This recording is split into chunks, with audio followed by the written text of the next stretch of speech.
Yes, mga kabarangay Lakers. Ito na po. 1.6 seconds na lang to. Nakakatakot po ito. 1 point lang po ang lamang ng Lakers. Ano ba yan? Tingnan po natin. Panalo o talo ito, mga kabarangay Lakers. 1 point lead lang po. 2.1 seconds. Timeout po ang Utah.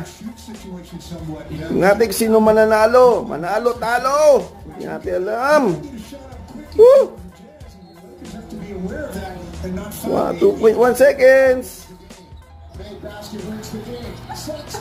Yes! Panalo po ang Lakers. Panalo po. Yes! Panalo.